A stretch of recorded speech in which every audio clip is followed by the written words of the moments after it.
안녕하세요. 토실댁입니다. 2020년 8월부터 이번 1월까지 세 번째 6개월 1000만원 모으기를 완료했어요. 자세한 상세 내역과 누구나 할 수 있는 꿀팁을 정리해 볼게요. 저희 집 고정 월급은 300만원이 조금 넘어요. 여기서 남편 용돈 제외하고 제가 관리하는 금액이 매달 240만원. 처음 200만원에서 시작해 해마다 금액이 조금씩 늘어왔습니다. 아직 아기가 어려서 직장에 다니진 않지만 블로그나 유튜브로 소소하게 부수입이 있어서요. 맞벌이 한다는 생각으로 생활하고 있어요. 이번에 모은 6개월 1000만원은 고정 월급과 수당, 그리고 이런저런 부수입을 합친 금액이에요. 포함하지 않은 부분도 있는데요. 경조사비, 장기저축 비용, 이렇게 총 200만원은 제외했어요. 해당 금액까지 모두 합치면 1200만원이 조금 넘을 것 같아요. 많지 않은 월급으로 어떻게 6개월 1000만원을 모으는지 궁금해하는 분도 계셨어요. 시스템을 만들어 일정한 원칙 안에서 생활하는 편이고요. 꼭 필요한 것 위주로 정해진 예산 범위 내에서 소비하려고 노력합니다. 그렇다고 막 힘들 정도로 허리띠를 졸라매는 건 아니에요. 조금 덜 쓰고 매달 일정한 금액 이상을 모은다는 생각으로 생활하고 있어요. 저희 집은 매달 130만원 범위에서 지출을 해요. 고정 세팅 비용을 정리해 봤어요. 먼저 생활비 95만원, 여기엔 식비, 아파트 관리비 같은 고정 지출, 아기 비용, 생필품 비용이 포함된 금액이에요. 약간 오버될 때도 있고 반대로 적게 쓸 때도 있어요. 제 용돈은 15만원, 신문과 책 비용이 5만원 있습니다. 보장성 보험은 저와 아기 보험이 10만원 정도고요. 남편 건 본인 용돈에서 내고 있어요. 실비랑 안보험 위주로 보험 자체에 큰 비용을 지출하진 않아요. 그리고 경조사비 목적으로 매달 10만원씩 따로 모으고 있습니다. 또 한 가지는 아이 교육자금으로 매달 30만원씩 모으던 장기저축이 있었는데요. 지난 12월에 해지했어요. 투자 공부를 꾸준히 하고 있고 직접 굴려갈 계획입니다. 관련 내용은 틈틈이 블로그와 영상으로 남겨볼게요. 이렇게 매월 최대 130만원이 고정으로 지출하는 금액이에요. 이를 제외한 모든 수입은 따로 격리해서 모으고 있어요. 일단 모으기로 계획한 금액이 있다면 쓰기 전에 미리 다른 계좌로 분리하는 걸 추천합니다.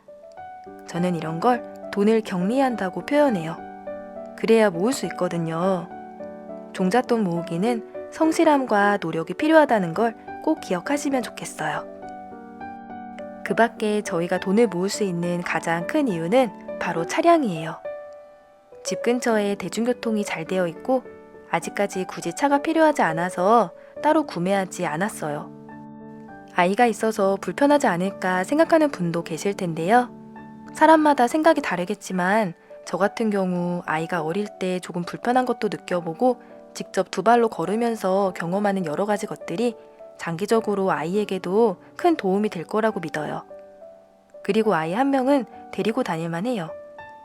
현재 계획으로는 원하는 현금 흐름이 만들어지면 그때 차를 구입하려고 합니다. 그럼 지난 6개월간 매달 모아온 금액을 간단히 표로 보여드릴게요. 고정 수입은 240만원, 5만원 더 들어온 달도 있었어요. 매월 60만원을 적금이라 생각하고 모아왔고요. 여기에 30만원씩 장기적으로 붙던 게 있었는데 지난달에 해지했어요. 올해부턴 이것까지 월 90만원을 매달 굴려갈 계획입니다. 월급에 수당이나 부수입이 생기면 쓰지 않고요. 거의 다 모았어요. 아기가 2돌이 넘어서 양육수당이 매달 20만원 정도 들어옵니다. 블로그와 유튜브는 전달 수입이 이번 달 계좌에 입금되는 형식이에요. 블로그는 애드포스트 광고 수입만 해당하고요. 체험단이 꾸준히 들어오긴 하는데 저는 진행하지 않고 있어요. 지난달엔 이달의 블로그에도 선정되어서 선물을 받은 것처럼 기뻤습니다. 유튜브 수입은 달러로 들어와요. 표에는 편의상 원화로 계산했어요. 최근 원달러 환율을 고려해서 1104원으로 계산했습니다. 이 금액은 당분간 원화로 바꾸지 않고 달러와 미국 주식 이렇게 나눠서 중장기로 모아갈 계획이에요. 우리 집은 대출이 있는데 어떻게 모을까요? 하는 분도 계실 거예요. 소비성 빚이 아니라 자산 형식으로 대출이 있다면 그걸 상환해가는 것도 돈을 모아가는 또 다른 방법입니다. 저금리 시대이기 때문에 굳이 적금만으로 돈을 모으지 않아도 괜찮다고 생각해요. 저는 돈을 모으기 위해 현재의 모든 즐거움을 포기하자는 주의는 아니에요. 늘 마음 한켠에 여유를 품으며 살아갑니다. 꼭 필요한 곳에 지출을 하다 보면 무엇보다 소비가 단순해지고 생활이 미니멀해진다는 장점이 있어요.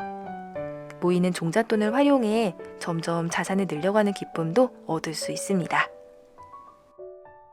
앞으로의 계획은요, 현재 소비 범위를 유지하면서 부수입을 조금씩 더 늘려가는 거예요. 다음 1,000만 원 모으기는 4개월에서 5개월을 목표로 잡았어요. 그리고 배움이나 자산을 만드는 데 필요한 지출은 가능한 범위에서 아끼지 않으려고 합니다. 영상 보시는 모든 분께 항상 좋은 일 가득하시길 바랄게요. 저와 돈 모으기 함께 하실 분 계신가요?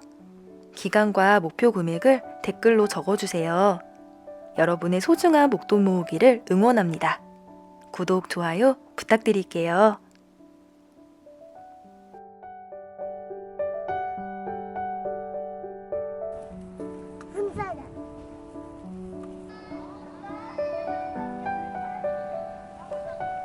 뭐 보고 있어? 초록보다 올려. 기다렸다 가자. 초록빛. 빨간보다 하나. 뭐가 아닌데? 눈이 잘이네. 아, 웃는 차가 아니야?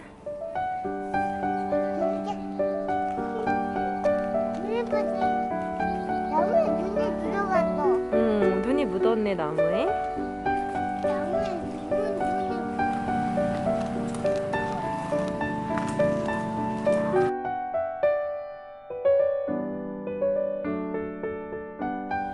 오는 거 보여? 안 보이지? 이제 지나갈 거야. 웃는 버스카.